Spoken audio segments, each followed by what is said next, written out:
I, Yugiri of Domar, am honored to meet you at last, Your Grace. To mark this auspicious occasion, I should like to present to you the finest treasures our humble nation has to offer. Alas, the circumstances which have brought me here today have divested me of both time and dignity. I come before you as a pauper in direst need of aid, to request that you grant my people asylum. I, Nanamo, 17th in the line of Ul, welcome you to our city. Be at ease, Lady Yugiri.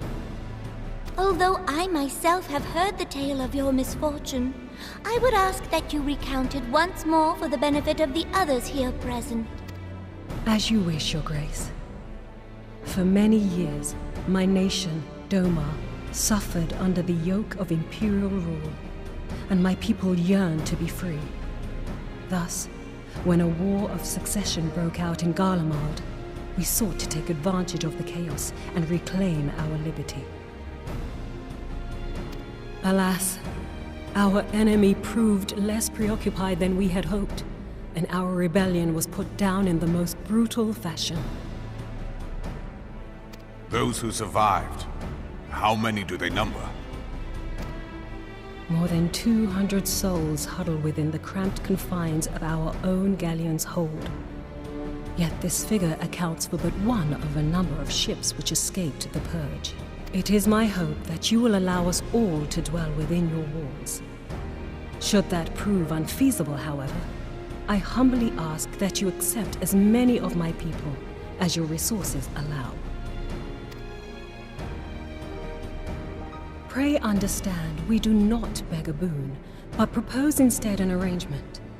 We would serve as soldiers or tradesmen until our debt is repaid. What are the Syndicate's opinions on this matter? I, for one, think it's a marvelous idea. Lady Yugiri and her people strike me as an industrious lot, and there are parts of the city which have yet to be fully restored. If they are willing to work, I see no reason not to let them. The head of the Mirage Trust is not known for his generosity. He sees profit in this. I agree. That said, these are foreign refugees. To admit them would require a formal resolution. Shall we call a vote?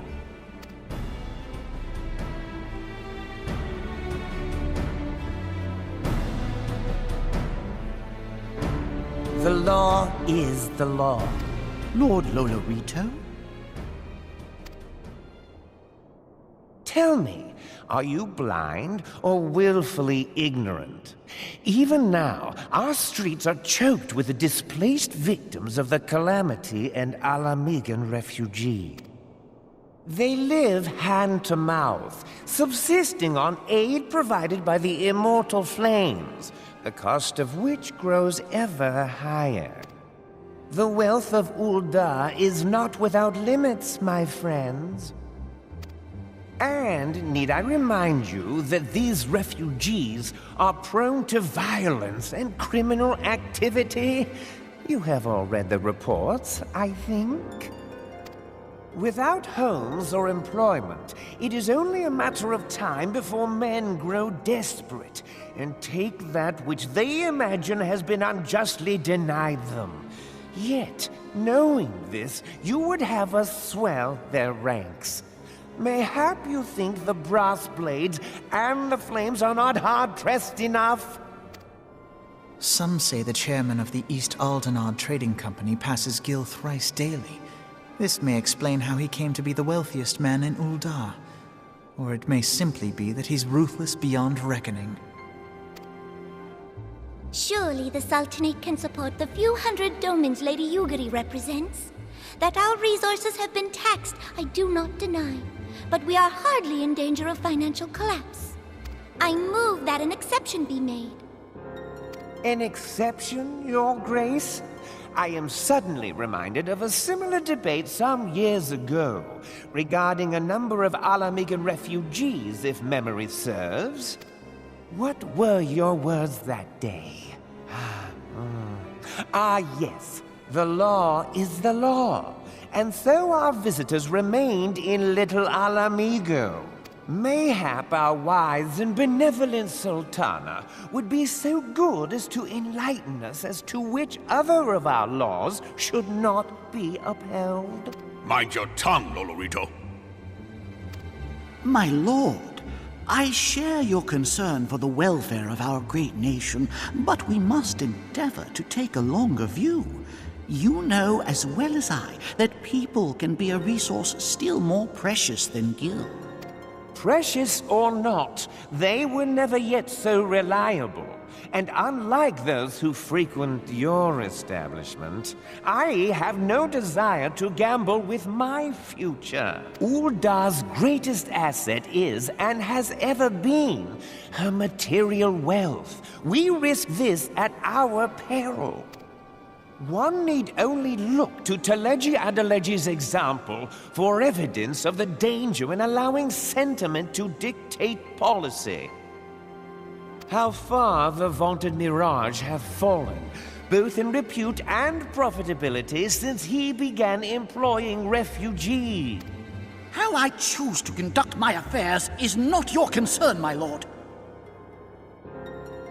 A proposal has been tabled. Given its urgency, I move we forego further debate and call a vote. To accept the Doman refugees or not. Those in favor, I bid you remain. Those opposed, I bid you leave.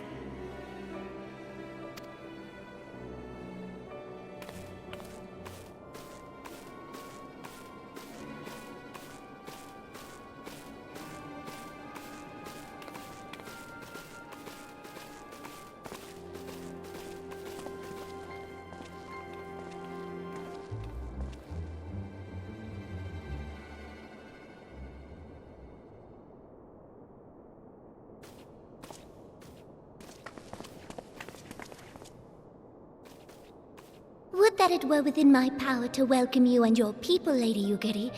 As you have observed, however, my authority in such matters is regrettably limited. Without the consent of the Syndicate, I cannot act. I understand, Your Grace, and I appreciate all that you have done on our behalf. The nerve of the man! If that bastard had not forsaken the eastern trade route, little Alamigo would now be thriving.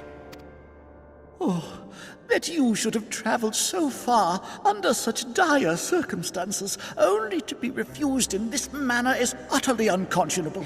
Pray, accept my sincerest apologies. Now that the Empire no longer poses an immediate threat, they see little reason to maintain the pretense of unity.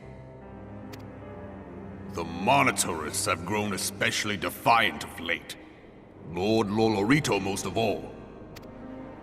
But this is neither the time nor place for that discussion.